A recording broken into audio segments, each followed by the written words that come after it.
राष्ट्रवादी काँग्रेसच्या विलिनीकरणाच्या चर्चांना थेट सत्तेच्या केंद्रातून विरोधाभासी सूर येऊ लागल्याने आता संभ्रम आणखी वाढला आहे.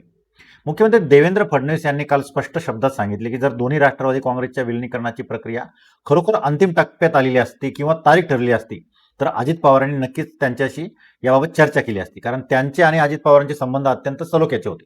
अनेक महत्त्वाच्या राजकीय बाबींवर ते एकमेकांशी चर्चा करत असत.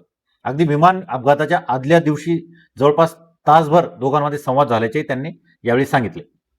यामुळे शरद पवारांनी केलेल्या 12 तारखेला विलिनीकरणाची घोषणा होणार होती हा दावा अप्रत्यक्षपणे फेटाळला गेला आहे. फडणवीस यांनी आणखी एक मुद्दा उपस्थित केला. जर खरोखर विलिनीकरणाबाबत गंभीर चर्चा सुरू होती तर अजित पवार एनडीए सरकारमधून बाहेर पडण्याच्या दिशेने काही हालचाली करत होते का? उलट ते सरकारमध्ये पूर्णपणे स्थिर होते असे त्यांनी स्पष्ट केले.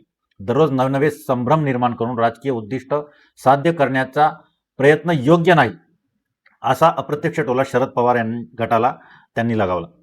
अजित पवारांच्या निधनानंतर शरद पवार गटाकडून सातत्याने असा दावा केला जात आहे की दोन्ही गटांचे विलिनीकरण व्हावे ही अजितदादांची इच्छा होती. खुद्द शरद पवारांनीही सार्वजनिकरित्या याचा उल्लेख केल्याने या चर्चांना वेग मिळाला होता.